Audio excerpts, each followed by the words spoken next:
Bonjour mes abonnés, ou bien bonsoir. La vidéo que je vous avais promis à propos de ma rencontre avec le journaliste de Cogeco. Fait que c'est ça. Fait que je l'ai très ici dans ma possession. Je l'ai publié une couple de places, mais c'est vous qui allez la voir. Tout le monde au grand complet vont pouvoir la voir parce que c'est sûr, je l'ai fait profiter à mes proches. Mais là, j'en fais profiter à tout le monde. Fait qu'on y va pour la vidéo. Le Bécomois Donald Dufour nous emmène dans les humbles bureaux de Anormal Paranormal, un service gratuit d'enquête paranormale qu'il offre depuis quelques mois. Des apparitions, des panneaux qui rouvrent tout seuls, des couvertes qui se font tirer sur le lit la nuit. Il y en a plusieurs qui risquent de dormir et de sentir les couvertes se laisser glisser. Des bruits inhabituels, des frappages de porte à la nuit, puis quand ils arrivent au côté à la porte, à la fenêtre, il n'y a absolument rien.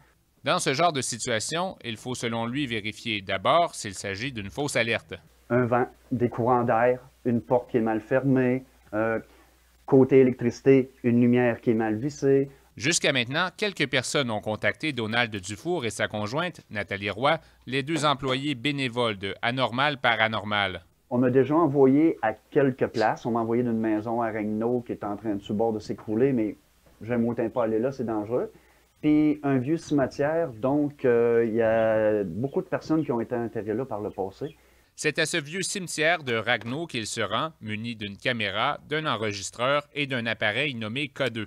Le K2, c'est l'instrument numéro 1 des chasseurs de fantômes.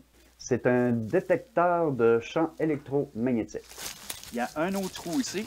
Donald Dufour affirme qu'il est bien connu à Ragno que ces trous constituent ce qui reste de l'exhumation de personnes décédées. Il resterait à peu près 4-5 qui seraient apparemment là.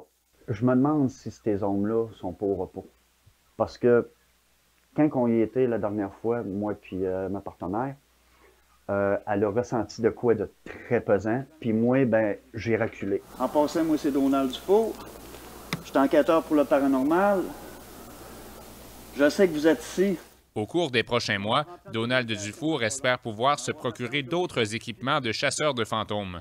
Pour crédibiliser la chose. Parce que oui, c'est un sujet qui est tabou. Le monde a peur de parler de ça. Pourquoi? Au risque de se faire traiter de fou.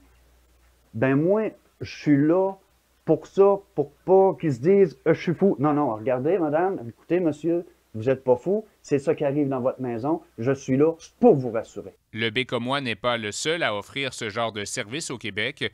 Une trentaine d'organismes ou de sociétés liées au paranormal sont mentionnés au registraire des entreprises de la province. Le physicien Danny Plouffe a rencontré plusieurs de ces chasseurs de fantômes. Pour ce que j'ai pu voir sur le terrain puis parmi les différentes équipes, les gens qui font des chasses aux fantômes, d'habitude, c'est des gens qui sont honnêtes. C'est juste que c'est la méthode utilisée, les différentes méthodes utilisées par les chasseurs de fantômes qui posent problème. Les instruments qu'ils utilisent dans l'interprétation sont incorrects souvent. Par exemple, ils vont se promener avec des détecteurs de rayonnement électromagnétique. Et ces détecteurs-là peuvent détecter, par exemple, des variations de courant dans les fils électriques. Donc, ils vont se promener, puis ils vont détecter quelque chose, puis là, ils vont dire « je ne sais pas d'où ça vient, donc ça doit être des fantômes ». Aux sceptiques, ben, on ne croit pas aux fantômes, on ne croit pas aux esprits. Ça fait qu'on a plutôt l'impression que les gens chassent du vent plus que des vrais fantômes. Si les fantômes existaient, il me semble que ça aurait pu être démontré depuis longtemps. Au Québec, les services liés au paranormal ne sont pas encadrés légalement, nous a indiqué par courriel l'Office de protection du consommateur, qui admet qu'il est impossible de savoir si les fantômes existent et donc si ces services d'enquêteurs paranormal fonctionnent.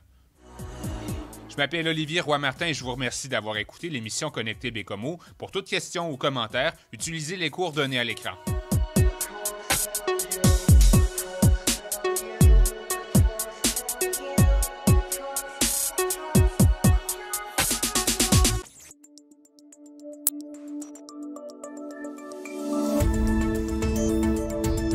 Nous TV.